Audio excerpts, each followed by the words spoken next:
رزق میں برکت کا ایک بہت بڑا ذریعہ شکر ہے۔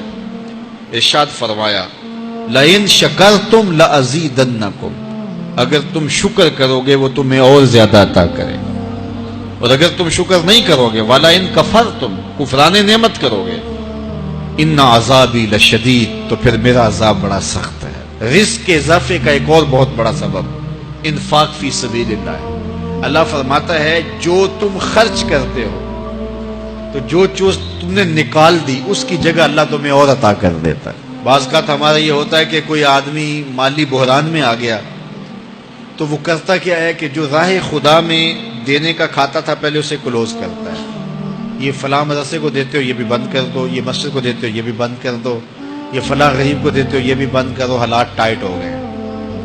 لیکن 5 گاڑیاں ہیں تو 2 گاڑیوں پہ گزارا کر لیا جائے، پیٹرول بچے، یہ نہیں ہو سکتا۔ گھر کے لچھن وہی ہیں لیکن بند کہاں سے کیا؟ جہاں سے رزق آنا تھا۔ ہمیں تو یہ حکم دیا ہے جب رزق تنگ ہونے لگے صدقہ دے کے رب سے کاروبار کر لو، صدقے سے تمہارے رزق میں اضافہ ہوگا۔ یہ رب کا وعدہ ہے، اللہ کے وعدے جھوٹے نہیں ہو سکتے۔ رزق کی برکت کا ایک اور بہت بڑا ذریعہ النکاح ہے۔ فرمایا اگر تم نکاح کرو گے، تم فقیر ہو وہ تمہیں غنی کر دے گا۔ لوگ کہتے ہیں بچہ پیروں پہ کھڑا ہو لے تو پھر نکاح کریں گے، اللہ کہتا ہے تم نکاح کرو ہم پیروں پہ کھڑا کر دیں گے۔ ہمارا فلسفہ اپنا ہے، اس کا حکم اپنا ہے۔ وہ کہتا ہے ابھی تو یہ اپنے لیے نہیں کماتا تو جو آئے گی اس کو کہاں سے کھلائے گا؟ میاں جس نے آنا ہے اس نے اپنا رزق لے کے آنا ہے۔ تو بچوں کی شادیاں کرو، اگر وہ جوان ہو گئے رزق نصیب ہوگا۔ اپنے اہل خانہ کو نماز کے حکم دینے سے رزق بڑھتا ہے، کیونکہ جو صبح کا وقت ہوتا ہے یہ رزق کے بٹنے کا وقت ہوتا ہے، اور جس گھر میں صبح کے وقت لوگ سوئے ہوئے ہوتے ہیں وہاں بے برکتیاں ہوتی ہیں۔ تو طلوع فجر سے لے کر کے طلوع آفتاب تک اپنی اولاد کو، بیوی کو، بچوں کو نہ سونے دیں۔ اس وقت رزق بٹنے کے لمحے ہوتے ہیں۔ کثیر دعائیں مانگیں، تلاوت کلام مجید پڑھیں، اور نماز فجر مرد حضرات مسجدوں میں جا کے باجماعت ادا کریں، اور گھروں میں جو ہے وہ بیٹیاں بہنیں مصلے بچھا لیں تو اللہ کی رحمتوں کا نزول ہوگا۔ اب ایک حدیث میں رزق کے اضافے کا ایک اور نسخہ ارشاد کیا گیا۔ میرے حضور نے فرمایا جو شخص یہ چاہتا ہے کہ اس کے رزق میں برکتیں ہو اور اس کی عمر میں اضافہ ہو تو وہ اپنے رشتہ داروں کے ساتھ سلوک اچھا کرے۔ رشتہ داروں کے ساتھ اگر اچھا سلوک کرو گے تو پھر تمہارے رزق میں برکت ہو۔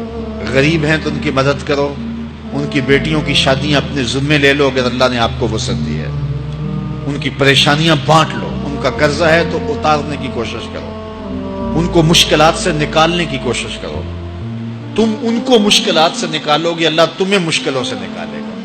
تمہارے رزق میں بھی برکتیں ہوگی اور تمہارے مال میں بھی برکتیں ہوں۔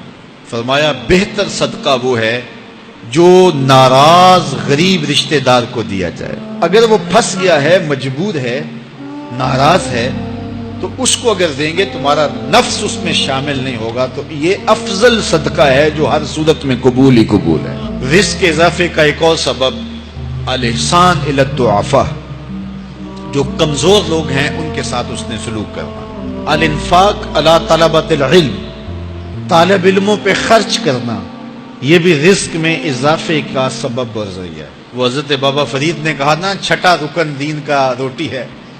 گھر میں کچھ نہ ہو تو پھر نہ نماز اور نہ ہی دیگر امور کی لذت آتی ہے، تو یہ رزق فراواں اور وسیع اور مبارک نصیب کر دے اللہ۔ تو اس کے لیے ایک اور وظیفہ میں دیتا ہوں، اور وہ یہ کہ مغرب کے بعد 21 مرتبہ سورۃ الکوثر پڑھ لیں، کثرت ہو جائے گی انشاءاللہ۔ اول خدوشی پڑھ لیں، 5-7 منٹ لگتے ہوں گے، تو سورہ کوثر 21 مرتبہ روزانہ مغرب کی نماز کے بعد پڑھیں۔ اور اگر بہت زیادہ مسائل ہیں تو ہر نماز کے بعد پڑھ لیں، تو انشاءاللہ آپ دیکھیں گے کہ گھر میں برکتیں اترتی محسوس ہوں گی، انوار کا نزول ہوتے محسوس کریں گے۔ تو یہ وہ رزق کے اسباب ہیں، اگر ہم اختیار کر لیں تو ہم اللہ کی خاص رحمتوں کے حقدار ہوں گے۔ اللہ ہم سب کو رزق حلال، رزق وسیع، رزق سہل، رزق مبارک، رزق فراواں نصیب فرمائے۔